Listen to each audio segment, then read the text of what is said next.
බුදුරජාණන් වහන්සේගේ දර්ශනයට අනුව නිදහසේ නිවහල්ව දුකකින් තොර සැපවත් ජීවිතයක් ගෙවන්න නම් අත්හරින්න ඕනේ. මේ ලෝකය අත්හරින්න ඕනේ. අල්ලාගෙන බැඳීම් තියාගෙන තියෙන ඒවා ටික ටික දුරස් කරන්න ඕනේ. අල්ලගන්න දුක් වැඩි වෙනවා. එහෙම නේද වෙලා තියෙන්නේ? ද්වේමේ භික්ඛවේ යන්තා පබ්බජිතේන නසේවිතබ්බා යෝචායන් කාමේසු කාමසු කල්ලිකානු යෝගෝ හීනෝ ගම්මෝ පෝතුජ්ජනිකෝ අනරියෝ අනත්ත සංහිතෝ කියලා බුදුහාමුදුරුවෝ අනුදැන වදාලා. මේ ලෝකයේ අන්ත දෙකක් තියෙනවා අතාරින්න. එකක් අත්ත කියලා මත අනුയോഗය. අධිකතර සැප දෙන එක ජීවිතේට. අනික යෝචායන් කාමේසු කාමසු කල්ලිකානු යෝගෝ දෙවෙනි එක යෝචායන් අත්ත කියලා මත අනුയോഗෝ. මේ දෙකේම හැසිරීමෙන් ලැබෙන ප්‍රතිඵලය එකයි. හීනෝ ගම්මෝ පෝතුජ්ජනිකෝ අනරියෝ අනත්ත සංහිතෝ. අධිකතර සැප දුන්නත් අධිකතර දුක් දුන්නත් විමුක්තිය ප්‍රාර්ථනා කරගෙන ඔබ බලාපොරොත්තු වෙන විමුක්තිය නිදහස සතුට සැනසීම ප්‍රීතිය නිර්වාණය කවදාවත් ලැබෙන්නේ නැහැ. දුක් දෙන්න දුක් බෝ වෙනවා. සැප දෙන්න දුක උපදිනවා. සැපතේ කෙලවර උපදින්නේ දුකක් නේද? දැන් මහත් වෙලා කසාද බඳින්න ඉස්සෙල්ලා මහත් වෙලාට හිතුනේ කසාදේ සැපයි කියලානේ. ඈ ඔයාලා ඔක්කොටම හිතුවේ මේ බැඳලා ඉන්න සියලුම දෙනාට හිතුනේ දත කාලා ඔට්ටු වෙලා කසාද බැඳේ සැපයි කියලානේ. මට කියන්නකෝ අර තනිකඩව හිටියට වඩා සැපද ඇත්තටම? කසාද බැඳලා පස්සේ වැල් වැරෑටි ගොඩ අන්තෝ ජටා බහි ජටා ජටාය ජටිතා පජා. ඇතුළෙත් ගැට පිටත් ගැට ගැටවලත් ගැටන. ප්‍රශ්න ගොඩ. අනන්ත ප්‍රශ්න සමුදායක වෙලිලා. මොකද්ද මේ හදාගත්තේ? සැපත පතා ප්‍රියයන් එකතු කළා. සැපත පතා ප්‍රියයන් එකතු කළා. ප්‍රිය බිරිඳක් ගත්තා, ප්‍රිය සැමියෙක් ගත්තා, ප්‍රිය දරුවන් හැදුවා. සැමියාට ලෙඩ වෙනකොට බිරිඳට දුකයි, බිරිඳට ලෙඩ වෙනකොට සැමියාට දුකයි. දරුවන්ට ලෙඩ වෙනකොට දෙදෙනාටම දුකයි.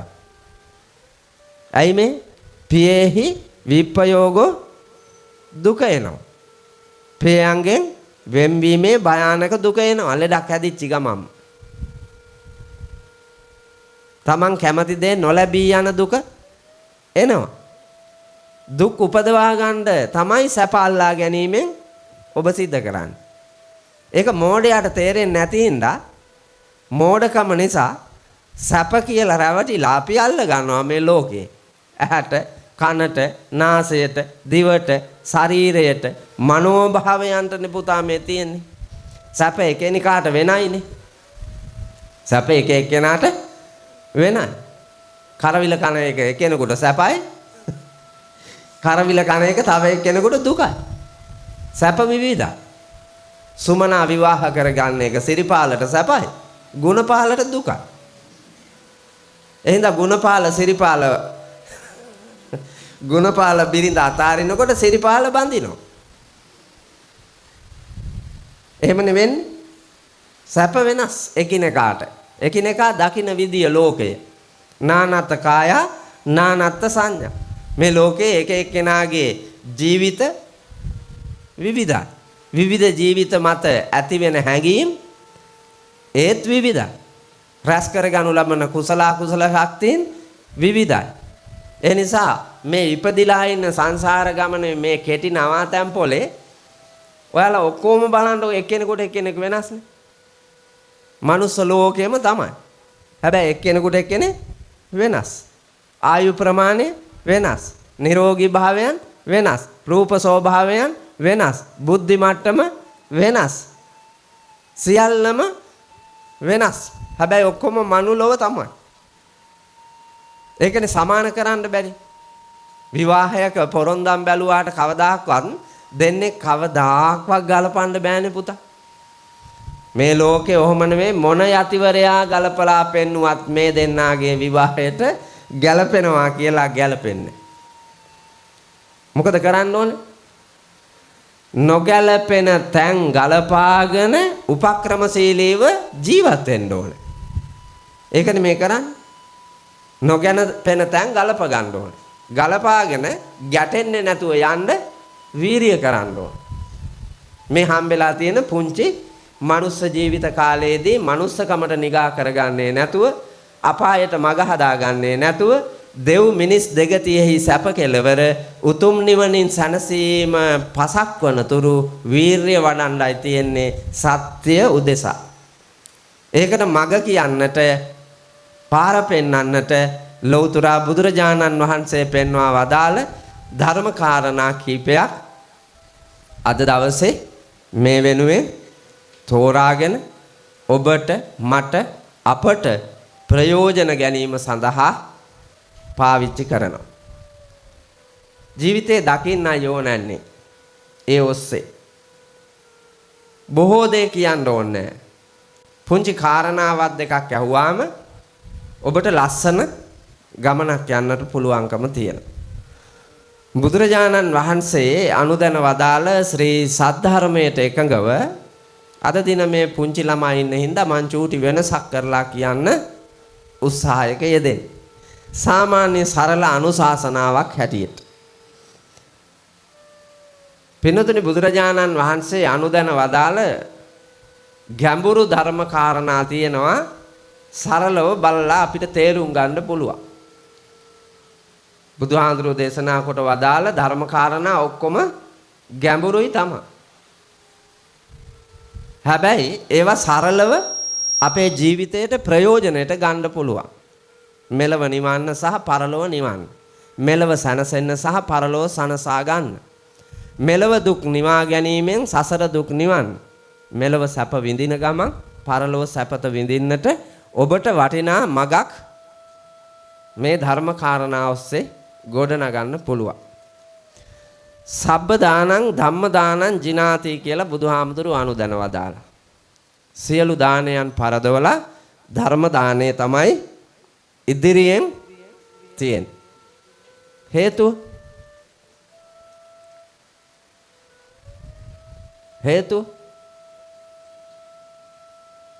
මොකක්ද?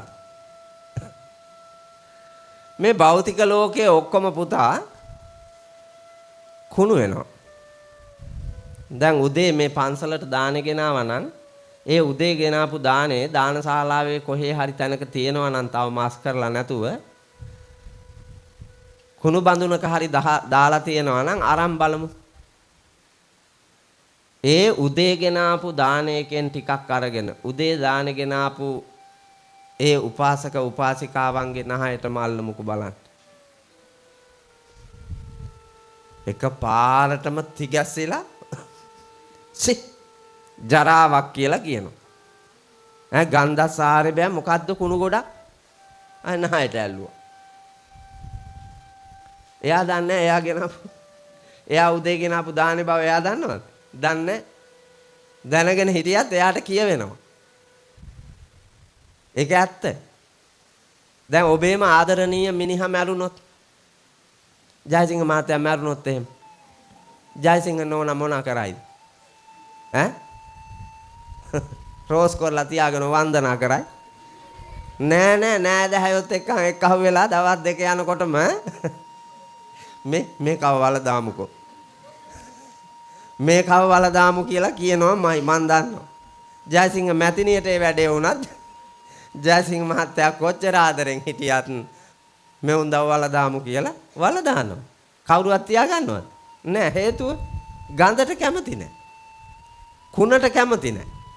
ඒවා අයින් කරනවා. මේ ලෝකයේ පින්නොදුනේ සියල්ලම අපි ආදරය කරමින් අල්ලාගෙන හිටියාට ඒවා తాවකාලිකයි. ඔක්කොම කුණු වෙනවා, දිය වෙනවා, කැඩෙනවා, බිඳෙනවා, මල බැඳෙනවා, ඇති වෙලා, පැවතිලා, නැති වෙලා යනවා. හැබැයි ධර්මයේ පාවිච්චි කරන්න දියුණු වෙනවනේ. පාවිච්චි කරන්න බෝ වෙනවා. සංවර්ධනය වෙනවා.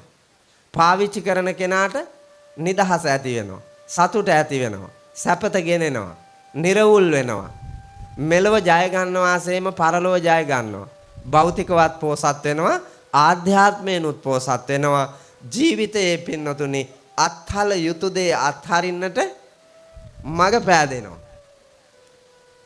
කෙටි සසර ගමනක් දකිමින් සදාතනික නිදහස නැමැති අමා මහ නිවනින් සැනසීම ලැබීමේ වාග්ය උදා කරන වස්තුව සද්ධර්මය. අනිත් සියල්ලම අපි විනාශ කරන. අනිත් කාරණාව නම් පින්නතුනි අපි එකතු කරන සියලුම දේවල් ඉඩම් කඩම් යාන වාහන ගෙවල් දොරවල් හරක බාන දැසි දස්සෝ නෑදෑයෝ හිතවත්තු රන් රිදී මුතු මැණික් ආදී සකල විද වස්තුන්ම හැර දමා යා යුතුයි පුතා. මැරෙනකොට ඔක්කොම අතහැරලා යන්න වෙන්නේ. මොනවත් ගෙනියන්න හම්බෙන්නේ. ගෙනියන්න හම්බෙන්නේ. දැන් නිකන් හිතමුකෝ මහත්තයා මැරුණොත් දැන්. මහත්තයා මැරුණු ගමන් මෙතන ඉන්න අය දන්නේ නැහැ මහත්තයා මැරිලා කියලා. ඒ හින්දා මහත්තයා කඩා වැටෙනකොටම අරන් යනවා. අරන් ගිහිල්ලා දොස්තර කෙනෙකුට පෙන්නනවා. ඊට පස්සේ දොස්තර මහත්තයා ඉසවන්ලා කියනවා දැන් වැඩක් නැහැ ඉවරයි. මිනිස්සයා මැරිලා. ඊට පස්සේ මිනිස්සයාව අරන් ගිහින් දානවා මල් ශාලාවට. මල් ශාලාවට දාපු ගමන් ඔය ඇඳුම් දෙකම ගලවලා විසික් කරනවා. ඔය දැනට ඇඳගෙන ඉන්න ඔය තෝරාගත්ත හොඳ ඇඳුම් දෙකන්නේ. හොදලා මැදලා අල්මාරියේ දාගෙන ඉඳලා පන්සලට යන්න හොඳම මේක තමයි කියලා තෝරාගෙන ආපු හොඳ මේක ඔය. හැබැයි ඔබ අකමැති ඇඳුමක් තියෙනවා. තව ගත්තේ නැති. ගත්තෙම නැති අකමැති ඇඳුමක් තියෙනවා. මල් ශාලාවේ අය කරන්නේ ඔබ ගත්තේ නැති අකමැතිම ඇඳුම ඔබට අඳනවා. නෑ යංගේ ඉල්ලීම මත ඔබට අඳලා ඔබ හැදුවේ නැති අකමැතිම පෙට්ටිය ඔබනවා. ඒ කරලා දවස් 3කින් අකමැතිම ඉඩමේ වල දානවා. ඔයාලා අකමැතිම 3ක් තියෙනවා. ඒ අකමැතිම ඇඳුමයි අකමැතිම පෙට්ටියයි අකමැතිම ඉඩමයි අන්තිමේ උරුම වෙනවා. ඒ උරුම කරුමය ධර්මතාවය නොදැන අපි මේ ලෝකයේ මොනතරම් එකතු කෙරුවත් ඒ සියල්ලම හැර දමා මේ මහ පොළොවේ දවසක අලු වී හෝ දි รา පත් වී පස් වෙන්න වෙනවා. ඒක තමයි සනාතනික ලෝක ධර්මය. මේ විශ්වයේ පහළ වෙන හැම ජීවියෙකුටම උරුමයි. හැම වස්තුවකටම උරුමයි. ඒක නොදැන පින්නතුනි රටවල් වල විවිධ ජාතීන් මානවයෝ වෙලා ඉපදිලත් අන කොටාගෙන මරාගෙන බොහෝ දෙනෙක් විනාශ කරලා මිහි මඩලේ දිවි ගෙවන්න හිතනවා. හැබැයි අපිට කාටවත් සදාකාලිකව මේ මිහි මඩලේ සුවසේ සැපසේ දිවි ගෙවන්නට බෑ. සියලු දෙනා හැර යා යුතුයි. හැර යන දාට සියල්ල හැර දමා යා යුතුයි. ඒ යන දවසට ගෙනියන්න පුළුවන් එකම එක වස්තුවයි ඒ ඔබ මෙතෙක් දිවි ගමනේ අවබෝධ කරගනු ලබන බුද්ධිය පමණයි. ඒක කාටවත් අහිමි කරන්න බෑ.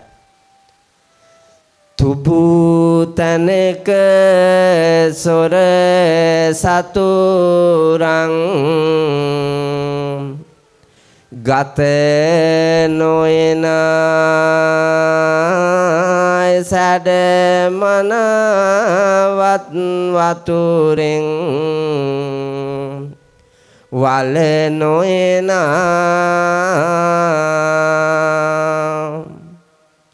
කෝපවත් රජ මැතිඳුන් ගත නොයනා උගත මන ශිල්පයමයි මතු රැකෙනා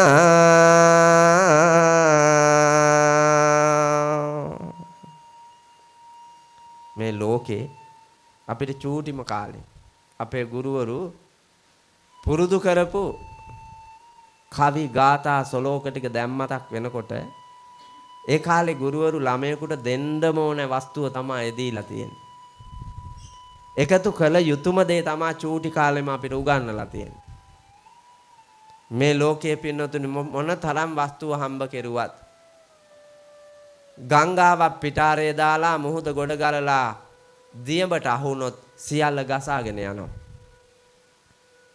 ගින්නක් මතුවෙලා ආවොත් සියලුම දේ දැවිලා අලු වෙලා පිච්චිලා යනවා. හොරු ආවොත් හොරකම් කරගෙන යනවා. සතුරෝ ආවොත් විනාශ කරලා දානවා. රාජ්‍යරුවෝ කෝපාවිෂ්ඨ වුණොත් රාජසන්තක කරලා දානවා. අහිමි කරලා දානවා. අවලංගු කරලා දානවා. එහෙම පුළුවන් දහමුදුරුවනේ.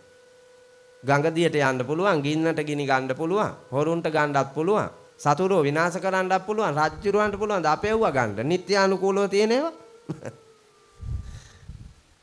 පුළුවන් නේ පුතා. භූපතිට ආйти. පාලකයා සතුයි. ඒ නිසා මෙන් ගන්න පුළුවන්.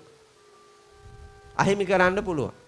ඔයාලා දැක්කම මේ පහුගිය මං හිතන්නේ 2023 මාර්තු මාසෙද කොහෙද? මාර්තු 10ද කොහෙද ඡන්දයක් තියනවා කියලා ගැසට් කරා කියලා කාර්යාල දැම්මනේ මේ හැමතැනම. නේද? එහෙම දාගෙන උත්සවශ්‍රීයෙන් ඡන්දෙට ලෑස්ති වුණා. ඡන්දෙට ලෑස්ති වෙලා කට්ටිය ප්‍රීතියෙන් සන්නද්ධ වෙලා පාරට බහින්න ලෑස්ති වෙනකොටම රනිල් වික්‍රමසිංහ ජනාධිපතිතුමා කෝපාවිෂ්ඨ වුණා.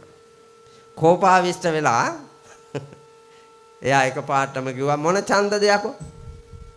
කණ්ඩ වැලේ වැල නැතුව මේ අනන්ත ප්‍රශ්න කොට මෙවුන්ට ඡන්ද නැහැ. දින නියමයක් නැතුව ඡන්දයක් නැහැ. අහිමි කෙරුවා. දැන් ඕකට කාට හරි උඩ පැනලා පුළුවන්ද පුතා?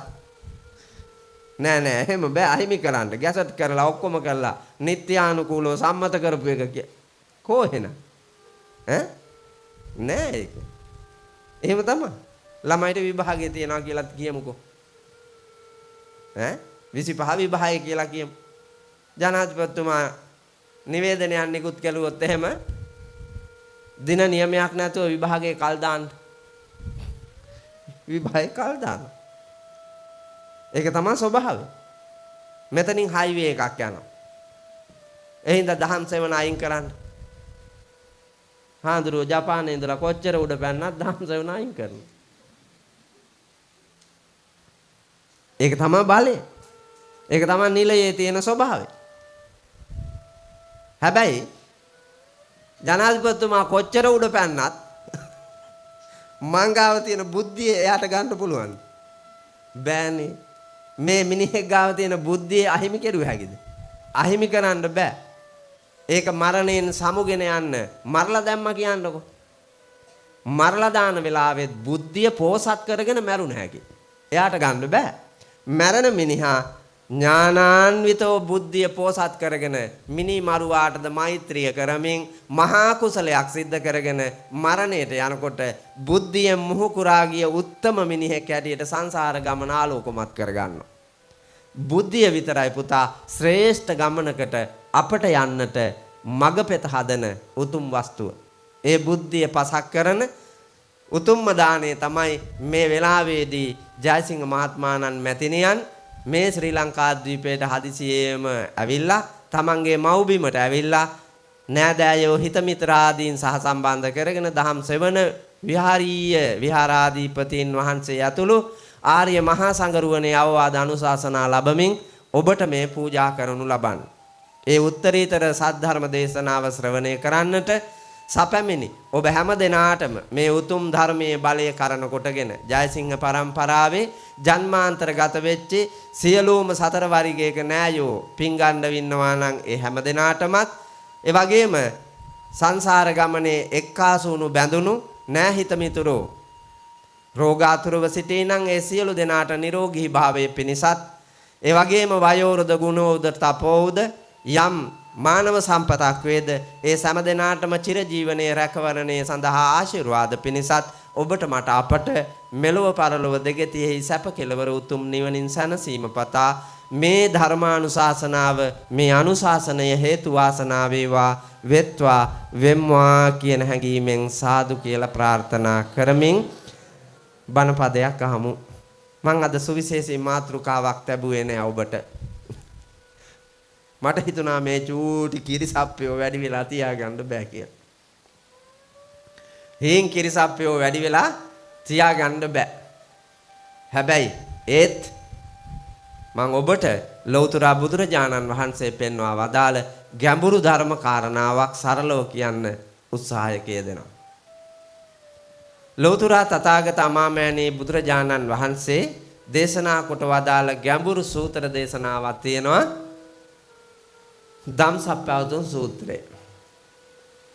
ඒක තේරිච්ච කවුරුවත් නැහැ. ගිහියොන්ට තේරිලත් නැහැ. අපේ ලොකු හාඳුන්නේ පැවිද්දෝ බොහෝ දෙනෙකුට තේරිලත් නැහැ. ධම්සප්පවතුන් සූත්‍ර දේශනාවේ මොනවද අන්තර්ගත වෙලා තියෙන්නේ?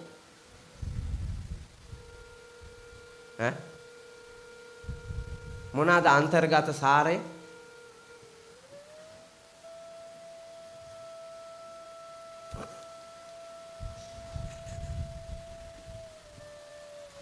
ඒකේ අන්තර්ගත සාරය තමයි චතුරාර්ය සත්‍ය. චතුරාර්ය සත්‍ය කියන්නේ දුක්ඛ සත්‍ය, සමුදය සත්‍ය, නිරෝධ සත්‍ය, මාර්ග සත්‍ය. කාට හරි මේ හතරෙන් එකක් හරි අවබෝධ වෙලාද? එක දුක්ඛ සත්‍ය. දුක අවබෝධ වෙච්ච කවුරු හරි මෙතන ඉන්නවද? ගිහියොත් නැහැ, පැවිද්දොත් නැහැ. දුක අවබෝධ වෙච්ච ගිහියොත් නැහැ පුතා, පැවිද්දොත් නැහැ. අවබෝධ වෙලා නැති නිසා දුක බෝ වෙන දේම කරමින්, දුකම උපදවමින්, දුක මතම සැපයයි සිතා රැවටි ඔබ ගමන් කරනවා. දුක මතම පිහිටා ගමන් කරනවා. ඒ නිසා බුදුරජාණන් වහන්සේ ළඟට සරියුත් මහරහතන් වහන්සේ ඇවිදිලා එක දවසක් ඉල්ලීමක් කළා. භාග්‍යවතුන් වහන්සේ දැන් සසුන්ගත වන භික්ෂු භික්ෂුණී උපාසක උපාසිකා බොහෝ පිරිසකට බුද්ධිය මද නිසා චතුරාර්ය සත්‍ය ධර්මය තේරුම් ගන්න අමාරුයි. ඒ නිසා ධම්සප්පවතුන් සූත්‍ර දේශනාව මම සරලව විස්තර කරන්නද කියලා ඇහුවා. ඒ ගමන සරියුත් හාමුදුරුවන්ට ඒ අවස්ථාව දුන්නා. උන්වහන්සේ ධම්සප්පවතුන් සූත්‍රය සත්‍ය 4 සරලව විස්තර කළා. ඒ සරලව විස්තර කරපු සූත්‍ර දේශනාවට නමක් තියෙනවා සච්ච විභංග සූත්‍රය කියලා. ඒ සච්ච විභංග සූත්‍රයෙන් මම පුංචි සූත්‍ර කාණ්ඩයක් තෝරගත්තා ඔබට අද මේ ධර්මානුශාසනාව සඳහා. කතමංචාඋසෝ සම්මා වායාමෝ ඉදාඋසෝ බික්ඛු අනුප්පන්නානම් පාපකානං අකුසලානං ධම්මානං අනුපාදාය uppannānaṁ pāpakānaṁ akusalaanaṁ dhammānaṁ pahānāය anuppannānaṁ kusalānaṁ dhammānaṁ uppādāය uppannānaṁ kusalānaṁ dhammānaṁ titiyā asammosāය bhiyo bhāvāය vepullāya bhavanāya pāripūriyā චන්දං ජනේති වායමති විරියං ආරභති චිත්තං පග්ගණ්ණාති පදති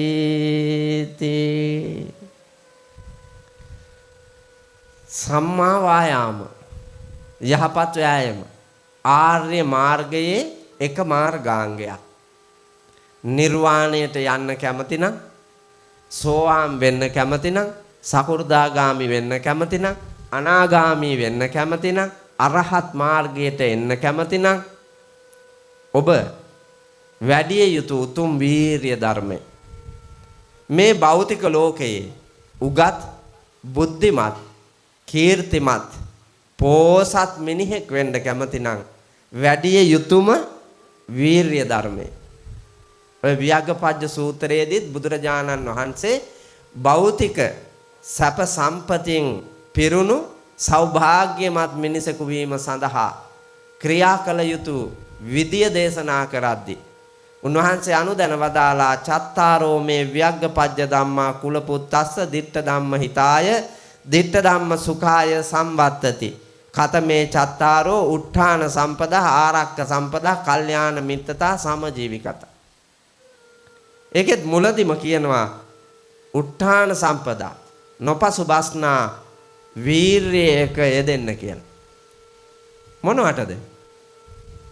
දියුණු වෙන්න, නිදහස් වෙන්න, ඉගෙන ගන්න, සෞභාග්‍යයෙන් සපිරි භෞතික ලෝකයක් ආධ්‍යාත්මීය ලෝකයක් ගොඩනගාගෙන නිවහල් නිදහස් සොඳුරුතර මිනිසකු හැටියට මේ සසර දුක් නිවා සැබෑම ජයග්‍රහණය සඳහා නිවන් දකින්න. හැබැයි ලේසි නෑ පුතා. අමාරු. කෙලෙස් මායя විසින් අපිව දැහ ගන්න වේගය වැඩි. කෙලෙස් දහම් අපිව අල්ලා ගන්න වේගය වැඩි. බුද්ධියෙන් ඒ කෙලෙස් දුරු කරන්න වීරිය කරන්න ඕන. කෙලෙස් පරාජය කරන්න වීරිය කරන්න ඕන. ආශාවන් දුරු කරන්න වීරිය කරන්න ඕන. තණ්හාව අත්හරින්න වීරිය කරන්න ඕන. නිකම්ම බෑ. ඒකට හොඳ බුද්ධියක් ඕන.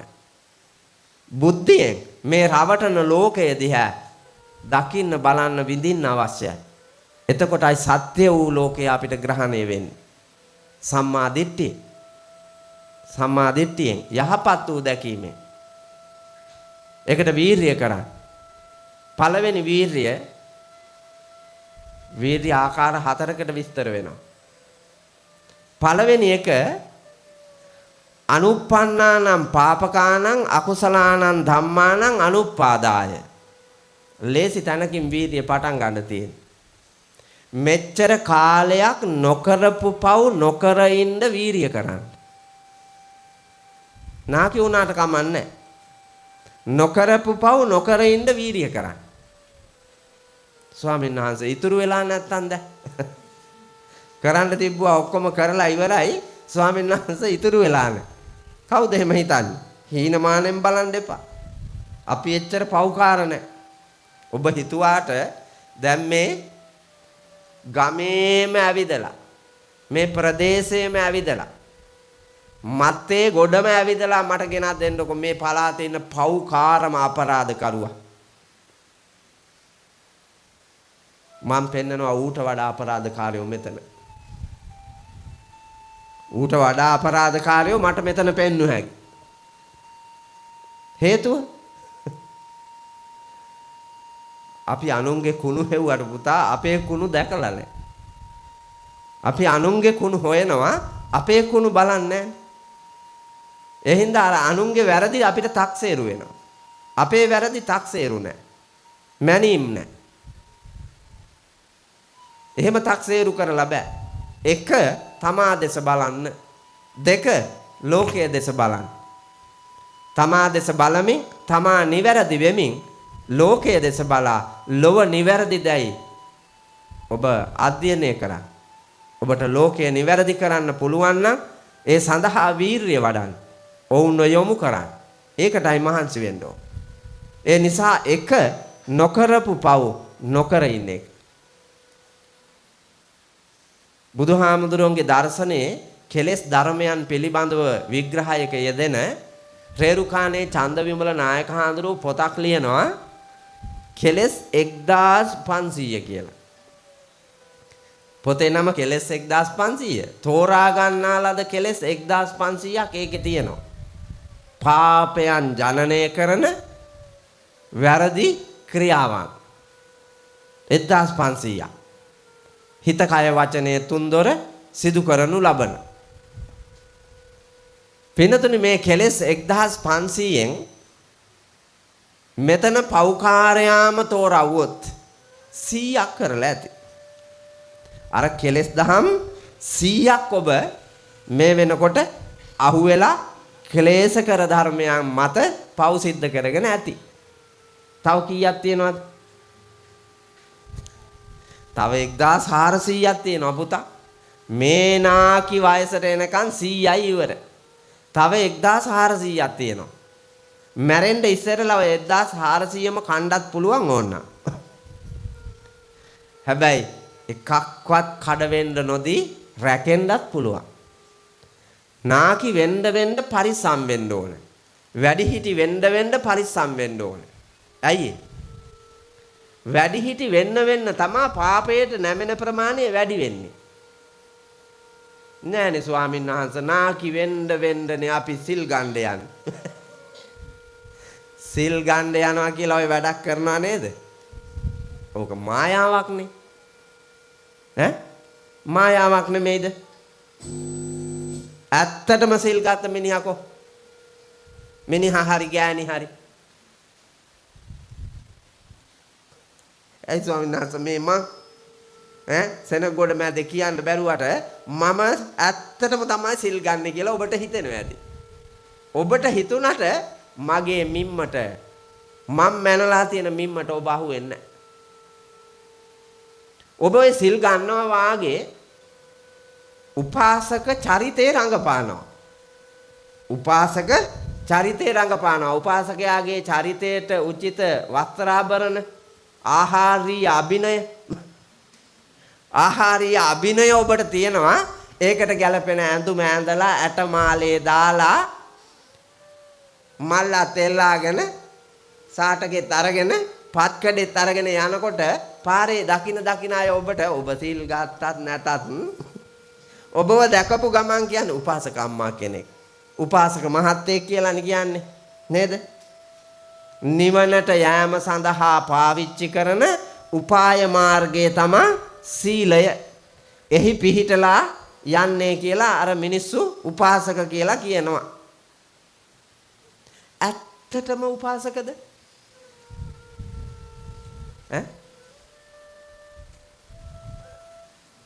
සිල් ගත්ත කොයි ගෑනිද කොයි මිනිහද පුතා නිමිලා ඉන්නේ? පත්තු වෙච්චි ගමම්ම නින්නේ. නන්දා ලේලිත් එක්කම් බැඳගත්ත වෛරය සිල් ගත්තා කියලා අඩුද? මට කියන්න අඩුද කියලා. මේ දහම් සෙවන ආයතනය විහාරස්ථානය කොට අද මේ සද්ධර්ම දේශනාව ශ්‍රවණය කරන්න පැමිණි අය අතරේ ඔබද උපාසකයෙක් වෙන්න ඇති. උපාසිකාවක් වෙන්න ඇති. මේ අතරේ නන්දම්මා එක්ක බද්ධ වෛරයෙන් ඉන්න අය මෙතන කී දෙනෙක් ඉන්නවා?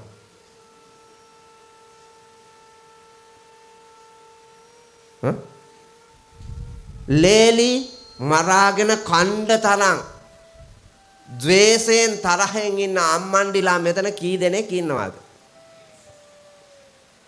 වැඩිපුරම සිල් ගන්නේද බවලත් අය මිසක් පිරිමි අය නෙමෙයි. ගෑනුවා හිතේ ධානය ඉන්නේ පිරිමි පෞකාරයෝ වුන් සිල් ගන්න. අපි තමා නිවනට ළඟ.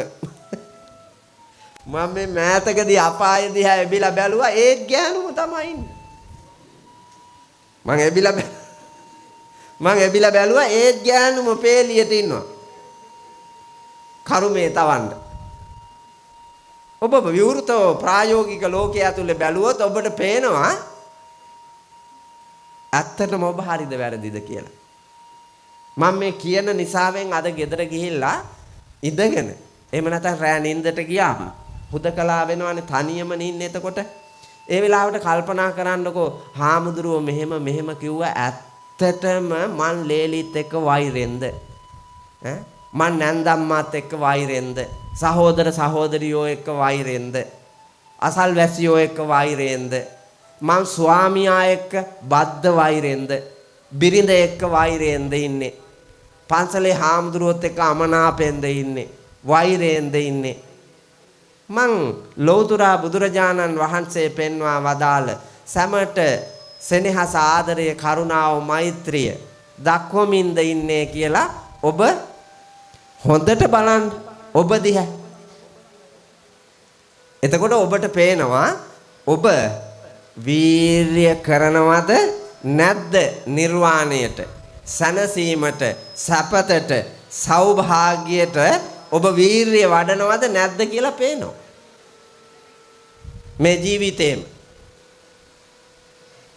එතකොට ඔබ දකින්න ඔබේ ජීවිතය අඳුරු නම් වැරදි නම් ආන්ගේ වරදට වැටෙන්න නොදී මෙතෙක් රැකගෙන තියෙන යම් ප්‍රතිපත්තියක් සීලයක් තියෙනවා නම් ඒ වැරදි වලට නොවැටුණු දේ රැකගන්න වීරිය කරන්න. මිනි මරලා නැහැ තවම නේ, බරපතල හොරකම් කරලා නැහැ අර ගොල්ලෝ වාගේ. ඔයාලා හොරකම් කරලා නැහැනේ අර ගොල්ලෝ වාගේ. නේද? කෙරුවා නම් චූටි එකක්. මේ මෙතන ඉන්න රාජ්‍ය සේවකයෝ හොරකම් කරලා තියෙනවා. මෙතන රාජ්‍ය සේවකයෝ ඉන්නව නේද? රාජ්‍ය සේවකයෝ හොරකම් කරලා තියෙනවා. අනේ ස්වාමීන් වහන්සේ ඇත්තටම නෑ. මම නම් හොරකම් කරලා නෑ කියලා ඔබ කියයි. මම පෙන්නුවොත් දැන් ගත්තු එව්වා. රාජ්‍ය සේවකයෝ ඔක්කොම මන් දිහා බලන්නකො.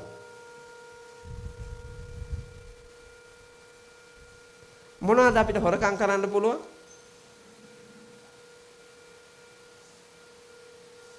රාජ්‍ය සේවයෙන් රාජ්‍ය ගබඩාවෙන් මේ රටවැසියා සතු වටිනාකමෙන් රාජ්‍ය සේවය කළායයි ලොව රවටා හොරා ගන්න පුළුවන් මොනවද අපිට?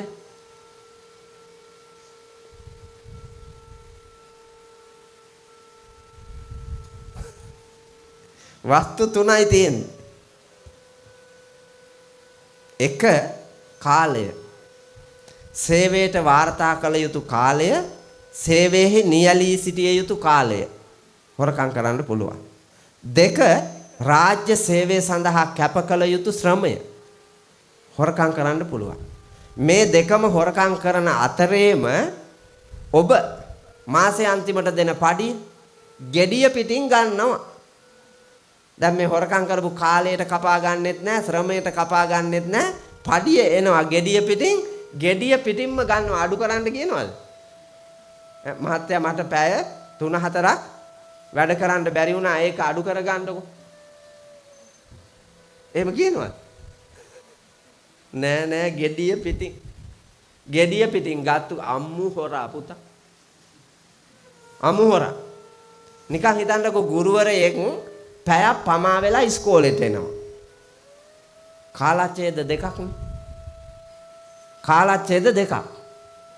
මේ ළමයින්ට ළමයි 80කට උගන්වන්න තිබ්බ කාලය මේ ගුරුවරයා හොරකම් කරනවා. එතකොට කාලය පැය 2යි, පැයට කාලච්ඡේද දෙක ශ්‍රමයක් වැය කරේ නෑ, කාලයක් වැය කරේ නෑ. මාසේ අන්තිමට පඩියක් ගත්තා. වස්තු තුනම හොරකම් කරපු මේක පට්ට හොරෙක්නේ. එහෙනම් තවම හොරා කෑවේ නැත්තම් හොරා නොකාම පෙන්ෂන් යනකම් ඉතුරු ටිකත් යෙහෙන් ධාර්මිකව සේවයේ සලසන්න මාන්සි ගන්න. ඔබ සේවයට පැමිණියා විතරම නම් හොඳින් සේවය කරන්න. අලුතෙන් ගත්ත අය නම් හොරු කරලා තියෙන්නේ. රාජ්‍ය සේවයට අලුතෙන් ගත්තේ අර සාමාන්‍ය අධ්‍යාපනලාභීන්ගෙන් ගත්තානේ අලුත් පත්වීම් ලක්ෂයක්. ඒ ලක්ෂෙටම වැඩ නැහැ. කාර්යාල සහකාර පත්වීම් දුන්නානේ, වැඩ නැහැ. කාර්යාලවල සේවකයෝ පිරීලා කරන්න වැඩක් නැහැ. කාලයත් අපතේ යනවා, ශ්‍රමයත් අපතේ යනවා, ධනයත් අපතේ යනවා. රටවැසියා සතු මේ වාගේ පාපතර ගමනක යෙදෙන ශ්‍රී ලංකාවට පුතේ හෙටකුත් නැහැ. වීරිය කරන්න ඕනන්නේ දවසින් දවස එන පාලකයා, එන රාජ්‍ය සේවකයා, එන උපදේශකයා, විශේෂයෙන්ම රට දැනුවත් කරන ස්වාමින් වහන්සේලා, අන්නේ ආගමික නායකයෝ, මේ සියලු දෙනාම අනාගත ශ්‍රී ලංකාවේ යහපත වෙනුවෙන් වර්තමානයේ ආරක්ෂා කොට නිවැරදි කොට සුගම මාවතක තියන්න වීරිය කරන්න ඕන. රැකගත් යහපත් සීලයන් ආරක්ෂා කරමින්ම මතු පරම්පරාවට හෙටක් ලබා දෙන්න උත්තම ගුණයන් මේ දරණේ විනාශ නොකොට රැකලා තියන්න වීරිය කරන්න ඕන.